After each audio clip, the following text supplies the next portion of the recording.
Nous avions abordé la semaine passée la notion de l'esclavage au travers de quelques passages tirés du livre de l'Exode et la facilité avec laquelle on pouvait se leurrer sur la réalité des choses.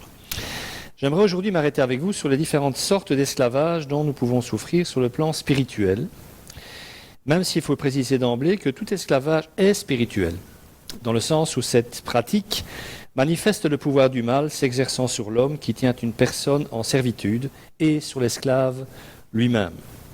Le maître et l'esclave souffrent donc tous deux d'un asservissement. L'asservissement de l'homme par l'homme étant sans nul doute l'une des pires expressions de la domination du malin dans ce monde. Cela étant, je vais néanmoins plus spécifiquement m'arrêter avec vous sur ce qui peut nous asservir dans notre vie spirituellement parlant, engageant qu'aucun d'entre nous n'est esclave d'un tyran ou d'un proxénète, du moins je l'espère. Mais sans perdre de vue que, comme je viens de le dire, aucune vie n'étant théorique et notre identité spirituelle faisant partie intégrante de notre vie, tout est donc spirituel. Les 48 millions d'esclaves que notre monde compte encore aujourd'hui nous disent quelque chose de l'état spirituel de celui-ci et de l'état du cœur de ceux qui participent à cet état de choses. Je vous propose pour base de notre réflexion un passage de la première épître de Jean, chapitre 2, versets 15 à 17, 3 versets donc. « N'aimez pas le monde, ni ce qui est dans le monde. Si quelqu'un aime le monde, l'amour du Père n'est pas en lui. En effet, tout ce qui est dans le monde, la convoitise qui est dans l'homme, la convoitise des yeux et l'orgueil de la vie, vient non du Père, mais du monde. Or le monde passe, sa convoitise aussi, mais celui qui fait la volonté de Dieu demeure éternellement. » Alors vous aurez relevé sans doute que Jean parle d'amour du monde et non pas d'esclavage envers le monde. C'est dire sans doute toute la pertinence de l'analyse de l'apôtre. On peut donc aimer ce monde, on peut donc en être esclave ou mettre son amour en esclavage. Une autre chose frappe également, c'est l'antithèse, la guerre que se font ces deux affirmations qui s'excluent l'une l'autre. L'amour du monde d'un côté et l'amour du Père de l'autre. Le monde, l'amour du monde, le Père, l'amour du Père. Telle est la grande antithèse que l'apôtre établit ici, dont les deux termes, considérés comme les objets de notre amour, s'excluent absolument, irrémédiablement. Si on aime l'un, on n'aime pas l'autre, et les différents apôtres iront même jusqu'à dire que si on aime le monde, c'est que l'on est Dieu. Il y a donc ici une forme de catégorisme auquel il serait dangereux de s'opposer, car l'amour pour Dieu ne peut souffrir d'aucun partage. Nous sommes à présent du royaume et ne pouvons donc plus avoir d'affection pour ce qui n'est pas du royaume et qui, de surcroît, s'oppose à lui, à savoir le monde. Rappelons-nous les nombreuses injections de la Bible à ne pas admettre la garde partagée de notre cœur, autrement dit de notre esprit et de notre affection. Je vais prendre un texte, j'aurais pu en prendre bien entendu beaucoup d'autres, qui se trouvent donc dans Jacques, chapitre 4, où il commence par poser cette question: d'où viennent les conflits et d'où viennent les luttes parmi vous? N'est-ce pas de vos passions qui combattent dans vos membres? Vous désirez et vous ne possédez pas, vous êtes meurtriers, jaloux et vous ne pouvez rien obtenir. Vous avez des luttes et des conflits, vous ne possédez pas parce que vous ne le demandez pas. Quand vous demandez, vous ne recevez pas parce que vous demandez mal dans le but de satisfaire vos passions. Adultères que vous êtes, ne savez-vous pas que l'amour pour le monde est synonyme de haine contre Dieu? Celui donc qui veut être l'ami du monde se fait l'ennemi de Dieu. Croyez-vous que l'Écriture parle sans raison? C'est avec jalousie que Dieu aime l'Esprit qui habite en vous. Nous ne pouvons plus avoir deux pères, le diable est Dieu, notre nature humaine est Dieu, le péché est Dieu, le monde est Dieu. Mais c'est quand même ici qu'il faut prendre garde à bien définir les choses. C'est souvent le cas en théologie. Que veut dire Jean lorsqu'il écrit « N'aimez pas le monde ni ce qui est dans le monde ». Cela veut-il dire que les chrétiens que nous sommes devraient se retrancher derrière de hautes murailles afin de laisser le monde à l'extérieur, de manière à ce que nos affections ne soient plus tournées que vers Dieu et vers les frères dans la foi? Bien sûr que non. En toute conscience, nous emprunterions cette voie que le monde aurait au fait de pénétrer nos murailles, nous l'emmènerions avec nous dans notre cœur, au-delà de ces murailles. Mais alors que veut dire Jean lorsqu'il parle du monde? Il n'est peut-être pas inutile de nous arrêter sur le mot grec que l'apôtre emploie ici pour évoquer le monde. Il utilise le terme cosmos. Alors, en français, cosmos, ça n'a qu'un sens, c'est le cosmos. Pas en grec, et en tout cas pas dans les littératures du Nouveau Testament. À présent, essayons d'analyser l'emploi de ce terme, car toute confusion sur le sens exact de ce mot peut être une source de redoutable ambiguïté et de poser des problèmes de compréhension par la suite. Dans le Nouveau Testament, ce substantif revêt essentiellement 4 sens. Premièrement, le monde, l'univers, le cosmos, ça correspondrait donc à notre acceptation en français. Un exemple, dans le prologue de l'évangile de Jean, Jean dit, c'est par elle donc la parole que le monde, donc que le créé, a été créé, a été fait.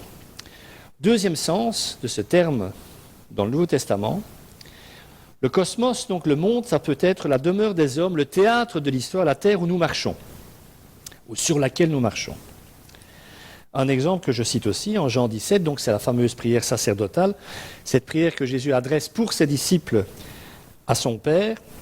Je dis ces choses dans le monde, dit Jésus. Donc Père, je te parle de ces disciples que je laisse dans le monde alors qu'ils ne sont plus du monde, mais je te les laisse dans le monde alors que je suis encore dans le monde, donc sur cette terre. Troisièmement, troisième sens possible, le monde, le cosmos, c'est l'ensemble des êtres humains, c'est donc l'humanité. Alors ça, c'est le sens de ce terme monde dans ce très beau verset que nous connaissons tous, en tout cas en tant que protestants. Jean 3,16, Dieu a tant aimé le monde qu'il a donné son Fils unique, afin que quiconque croit en lui ne périsse pas ou ne se perde pas, mais qu'il ait la vie éternelle. Ce sens se retrouve aussi dans notre épître de Jean, dans les versets que nous sommes en train de voir. Le quatrième sens, lui, a une connotation négative, même s'il est relié au point numéro 3. Connotation négative très présente dans les écrits de Jean en particulier, mais également dans toutes les Écritures, et que l'on pourrait rendre en français par le mot mondanité, esprit du monde.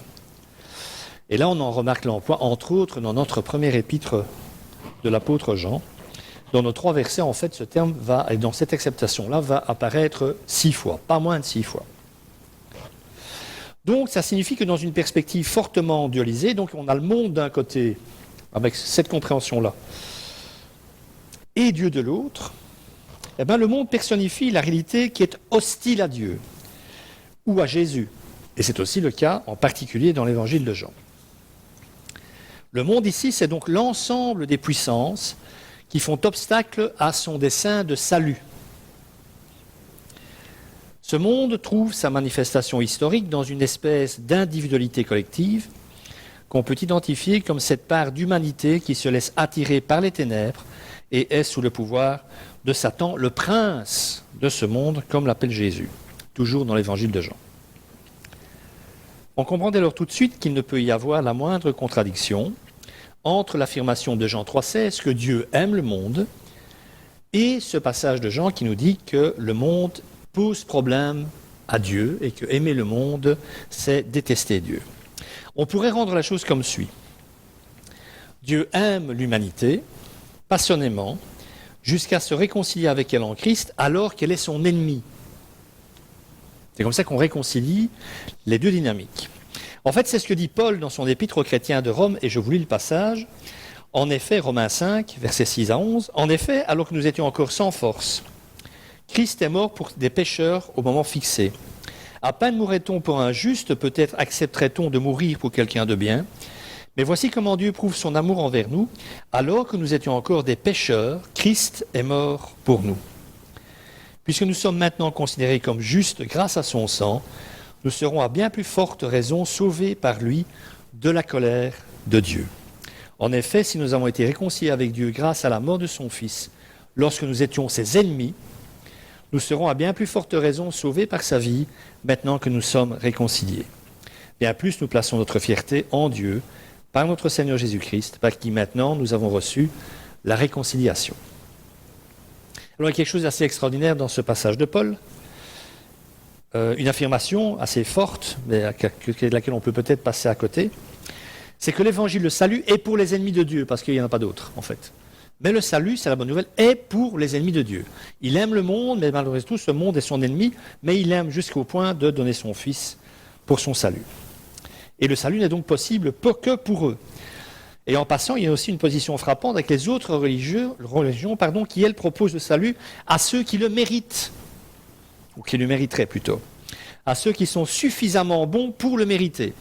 C'est aussi un moyen infaillible pour repérer les fausses religions, donc les religions d'essence satanique, dans lesquelles il faut systématiquement faire quelque chose pour mériter l'approbation de Dieu.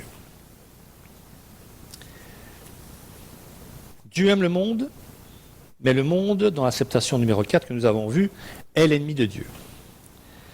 Cependant, Dieu par nature, c'est l'explication de son animosité envers le monde, est incapable d'aimer l'esprit du monde et il ne le peut pas non plus dans les faits. Il ne peut pas le faire par nature, parce qu'il est pur et 3 fois saint.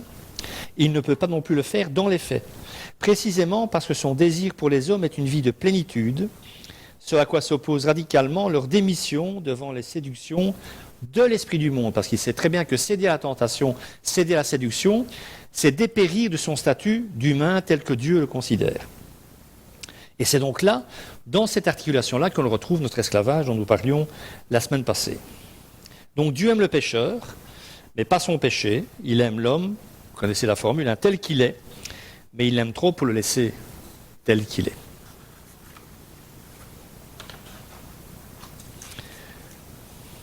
De la même manière, en digne fils de son Père céleste, Jésus demande à ses disciples d'aimer l'humanité dont ils font partie, c'est le cas entre autres dans le Sermon sur la montagne, mais en même temps, ils ont en horreur l'esprit du monde qui habite l'homme et le tente, car celui qui aime l'esprit du monde ne peut avoir en lui la moindre place pour aimer Dieu.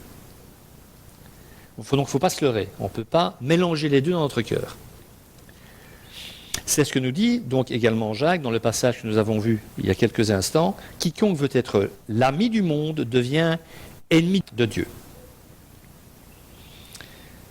Être dans le monde sans être du monde, vivre pleinement sa vie en Christ ici-bas sans laisser le temple de l'Esprit Saint que nous sommes se faire enfumer par l'esprit du monde, c'est tout le défi et le paradoxe de la condition des chrétiens sur la terre, et vous savez comme moi que ce n'est pas vraiment de la tarte tous les jours. C'est aussi le subtil équilibre que nous devons tous trouver entre l'amour des hommes pécheurs et le rejet de l'esprit qui les anime, entre l'ouverture d'amour envers ceux qui se perdent et le refus de nous laisser souiller. En d'autres termes, nous ne devons pas abandonner le monde où Dieu nous a placés, mais le considérer dans sa vérité, assurer que nous sommes, que notre véritable citoyenneté, notre véritable style de vie est d'ores et déjà dans les cieux. C'est ce que Paul écrit aux Philippiens, chapitre 3, versets 20 et 21. « Quant à nous, notre droit de cité est dans le ciel. Nous attendons aussi comme sauveur le Seigneur Jésus-Christ.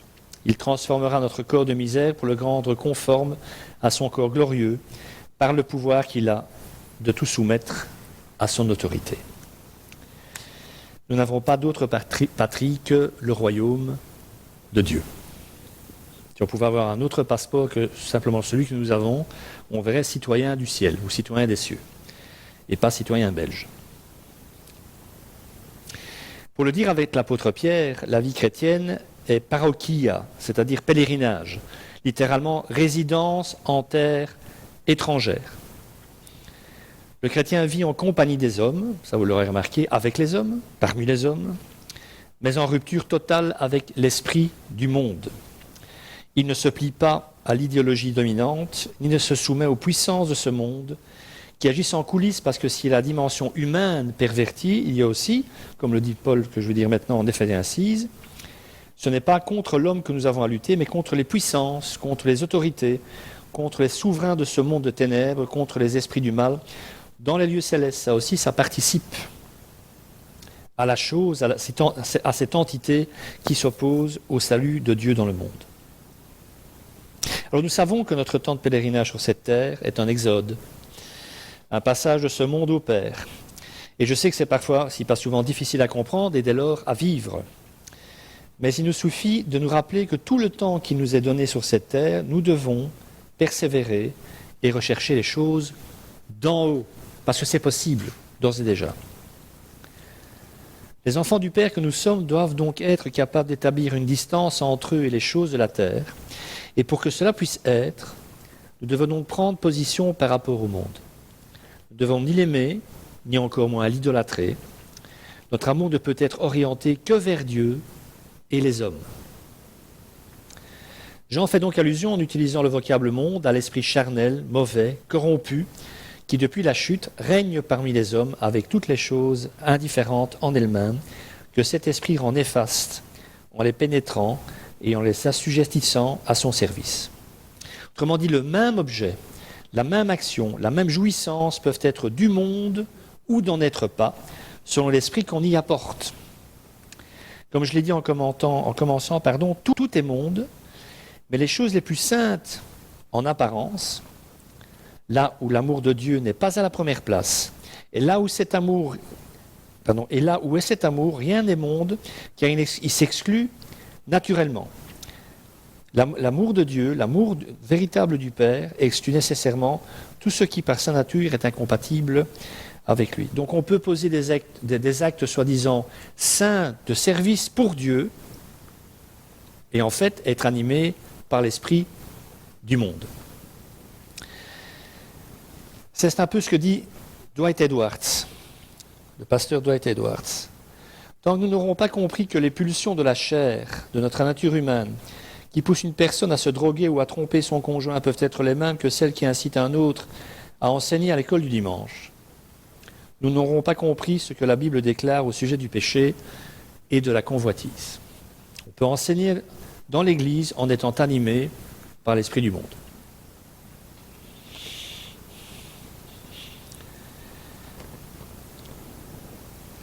Si le chrétien aime l'esprit du monde, impossible de trouver en lui l'amour qui vient de Dieu, car cet amour-là ne peut s'exprimer qu'en amour des frères et forcément pas des idoles. Alors maintenant que toute possibilité d'équivoque ont été bannies de notre réflexion, du moins j'espère, la parole qui sert de conclusion à l'apôtre Jean dans ces quelques versets va jaillir avec encore plus de force. On va reprendre ce verset 17. « Or le monde passe, sa convoitise aussi, mais celui qui fait la volonté de Dieu demeure éternellement. » Cette parole prend un éclat particulier à la lumière d'une autre parole de Jésus. Celle-là est rapportée par le même Jean dans son évangile, parole que je vous lis. « Je ne te demande pas de les retirer du monde, mais de les préserver du malin. » Le monde, avec tous ses désirs et ses projets, l'idéologie mondaine passe. Le monde est transitoire et le chrétien doit donc toujours se rappeler que les réalités visibles sont passagères, mais que les réalités invisibles, elles, sont éternelles. Il doit se rappeler que la scène de ce monde passe. Il existe entre le chrétien et l'esprit du monde un contraste avec lequel il est impossible de composer. Sur ce point, Jean est très net, comme son maître l'avait été avant lui. Personne ne peut servir deux maîtres, car ou il détestera le premier et aimera le second, ou il s'attachera du premier et méprisera le second. Il ajoutera, vous ne pouvez pas, par exemple, dans ce contexte, servir Dieu et l'argent. Et Mammon. Dans ce verset, Jésus, il fait d'une idole l'argent. Alors il nous reste à présent à dire quelques mots sur le comment, traduire dans la pratique tout ce que nous avons dit jusqu'ici, la lutte contre les séductions idolâtres et l'esprit du monde. Alors je me suis fort inspiré des pères de l'Église, et en particulier de saint Augustin, pour cette partie-là. Au cœur de son exhortation, Jean inclut un témoignage qui motive l'urgence de fuir littéralement l'esprit du monde. C'est le verset 16. En effet, tout ce qui est dans le monde, la convoitise qui est dans le monde, la convoitise des yeux et l'orgueil dû aux richesses, vient non du Père, mais du monde. Origène disait, un des pères de l'Église, la tentation fait de l'homme un martyr ou un idolâtre. Soit on y résiste, soit on y souscrit avec les conséquences qui en découlent, donc on est soit un martyr, soit un idolâtre. Et Jean va brosser un portrait lucide de l'esprit du monde afin de stimuler les chrétiens à vérifier la qualité de leur combat contre l'idolâtrie. En effet, pour le chrétien comme pour tout homme, il existe un penchant égoïste, une inclinaison au péché, à la racine de quoi se trouve l'attitude dénoncée par les pères de l'Église sous le nom de philotia, l'amour de soi, une aspiration désordonnée d'arriver à tout prix contre les autres et sans eux, qui se greffe sur la peur de la mort. Car forcément, si la mort est l'ultime et terrible réalité, alors il faut vivre envers et surtout contre tous. Pour Jacques, chacun est tenté par sa propre convoitise qui l'attire et le séduit. C'est ce qu'il dit en Jacques 1, verset 14. La convoitise devient dès lors désir, et le désir, par habitude, devient besoin. Jean précise dans nos versets 3 domaines où cette convoitise se manifeste. Et il le fait d'ailleurs en accord avec le judaïsme de son temps qui avait aussi répertorié la chose. Le premier domaine cité par Jean, c'est la convoitise de la chair, de la nature humaine. Celle-ci signifie la convoitise telle qu'elle se manifeste dans les comportements de celui qui n'a d'autres aspirations que de satisfaire son égoïsme et de transformer ainsi tous ses désirs en besoins impérieux qu'il doit absolument assouvir. Alors il faut préciser, parce que c'est important, que le désir est bon et vient de Dieu. Il a fait de nous des êtres de désir. Lorsqu'Adam et Ève ont répondu à l'appel de Dieu à se multiplier, ils ne se sont pas dit, il faut bien s'y mettre, ce n'est qu'un mauvais moment à passer. Ils avaient donc du désir l'un pour l'autre. Mais le péché ruine tout. Ce n'est pas un nom africain, ruine tout. Mais le péché ruine tout, et il faut donc être conscient que le désir, pour bon qu'il soit, lorsqu'il est dirigé de la bonne manière vers les bonnes personnes et les bonnes choses avec le bon esprit, peut se transformer à l'usage en besoin, c'est-à-dire en dépendance, en esclavage. Celui qui adopte un tel comportement se ferme à la lumière de Dieu et s'oppose au Saint-Esprit et à sa volonté. Jésus dira, en effet, là où est ton trésor, là aussi sera ton cœur. On pourrait traduire donc dans notre contexte, là où est ton besoin, ta dépendance, là aussi sera ton cœur. Ce qui veut dire que celui qui cherche dans la satisfaction de sa nature humaine son trésor, son bien le plus précieux, y mettra tout son cœur et y perdra son âme. Deuxième domaine où s'exerce la convoitise des yeux. C'est elle qui éveille par le moyen de la vue la convoitise de la chair dans notre ancienne nature. En effet, c'est par cela seul que le mal règne dans le monde aussi bien que dans le cœur, tant tout ce que l'homme voit est propre à exciter sa convoitise. Et ainsi, il y a donc perpétuellement en lui action et réaction entre la double puissance du mal en nous et hors de nous. En nous, car s'y trouve la convoitise, et hors de nous, puisque s'y trouve l'objet de notre convoitise. Même quand elle n'aboutit pas au péché de la chair, donc quand on ne pêche pas dans les faits, la convoitise des yeux est déjà coupable, nous dit Jésus, du jugement de Dieu. C'est ce qu'il affirmera avec force et à l'étonnement des pharisiens lors d'une discussion avec eux sur le sujet du divorce. Rappelez-vous ce qu'il dira. Celui qui regarde la femme de son frère pour la convoiter a déjà commis l'adultère avec elle dans son cœur. Et il aura même ce conseil sous forme d'euphémisme. J'insiste, d'euphémisme, il ne faut pas le faire physiquement. Si ton œil te fait tomber dans le péché, arrache-le et jette-le au loin. Car il vaut mieux pour toi entrer dans la vie avec un seul œil que de conserver tes deux yeux et d'être jeté dans le feu de l'enfer. D'autres interprètes entendent la convoitise des yeux comme le désir du bien d'autrui et l'identifient donc avec l'amour de l'argent. Alors je pense que les deux ne s'excluent pas et que le seul problème que nous ayons dans ce monde, ça n'est certainement pas l'argent. Et que le désir toujours plus grand d'argent procède en fait du même mécanisme de convoitise. Car l'accumulation de biens devient vite une fin en soi, une fin qui dès lors justifie tout. Et la logique qui guide ce désir insatiable et démesuré est celle mortifère du tout de suite. Et enfin, le troisième domaine, ce que Jean appelle l'orgueil de la vie et qui a fait couler beaucoup d'encre, parce que qu'est-ce que c'est que cet orgueil de la vie ? Alors là aussi, il y a deux approches majoritaires, mais je vais simplement légèrement développer celle auxquelles je crois personnellement. L'orgueil de la vie, c'est l'attitude de celui qui mesure la réalité à l'aune de sa propre personne et qui prétend affirmer son ego contre ou au-dessus d'autrui. Parce que quand on affirme son ego, son ancienne nature, c'est clair que c'est toujours au détriment d'autrui. Donc c'est rechercher à tout prix sa propre gloire et une affirmation de soi ostentatoire et finalement illusoire, puisqu'ici-bas, comme le dit Jean, tout passe. C'est une attitude totalement opposée, quand on y réfléchit un peu, à celle qu'attend Jésus de ses disciples. Une soumission volontairement acceptée dans la joie du service d'autrui. C'est l'essence même de la communion. Si quelqu'un veut être le premier, qu'il soit le plus petit et le serviteur de tous. Alors si telle est l'interprétation littérale des versets que nous étudions, il est néanmoins possible d'en approfondir le sens. Jean semble en effet parvenir à cette triple caractéristique par sa lecture de l'épisode où le serpent vient tenter l'homme et la femme et que l'on trouve dans le livre de la Genèse, dans le 3e chapitre. Rappelez-vous, le tentateur remet en question la limite que Dieu a imposée à Adam et Ève. Tu pourras manger les fruits de tous les arbres du jardin, c'est ce que dit Dieu, mais tu ne mangeras pas le fruit de l'arbre de la connaissance du bien et du mal, car le jour où tu en mangeras, tu mourras, c'est certain. En réponse, le serpent insinue dans le cœur de la femme une triple persuasion. Vous ne mourrez pas, vous serez comme Dieu, vos yeux s'ouvriront. Ce faisant, il l'entraîne à un changement intérieur qui se traduit par une nouvelle vision du monde, de la réalité, donc elle va interpréter, on en a parlé il y a quelques semaines, ou il y a 2 semaines je pense, elle va interpréter la réalité de manière différente. J'ai dit ça dans le message de Noël, peut-être, je ne sais plus, peu importe. Et voilà ce qui en résulte.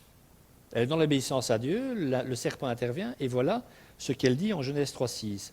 Alors la femme vit que l'arbre était, 3 choses à nouveau, bon à manger, agréable à regarder, désirable pour acquérir l'intelligence.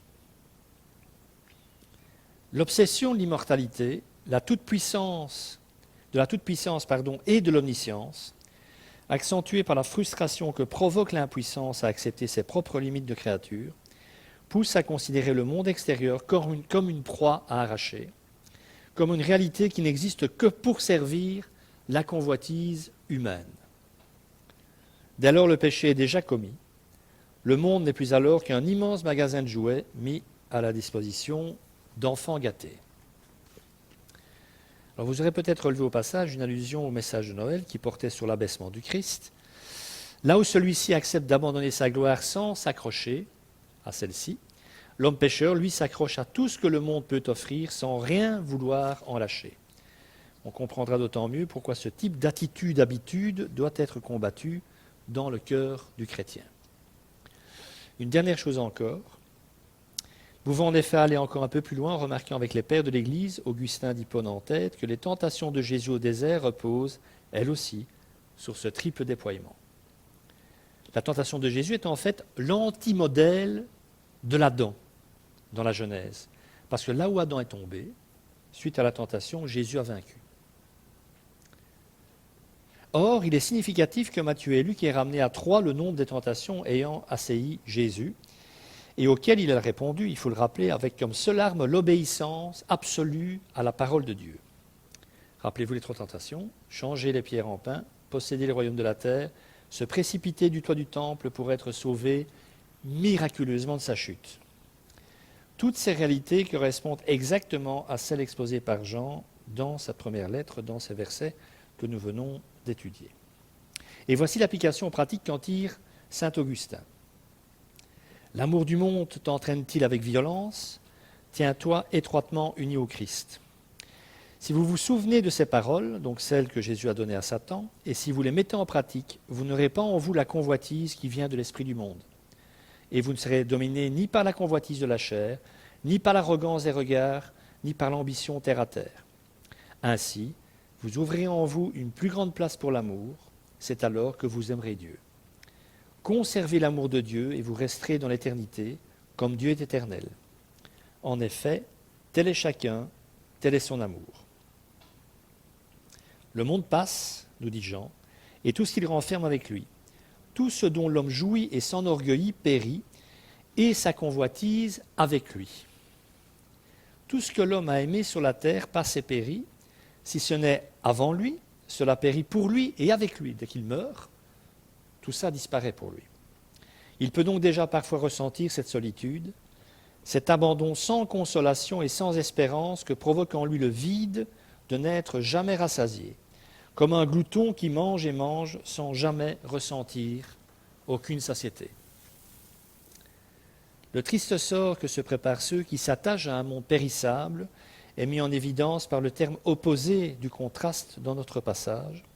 Mais celui qui fait la volonté de Dieu demeure éternellement. Celui qui est attaché à l'esprit du monde, il passe, il disparaît, il périt. Celui qui s'attache à Dieu, qui aime Dieu, celui-là demeure éternellement. Pourquoi? Eh bien tout simplement parce qu'un tel homme a sa vie en Dieu même. Et en Dieu, rien ne passe et rien ne périt. Que le Seigneur bénisse sa parole. Amen.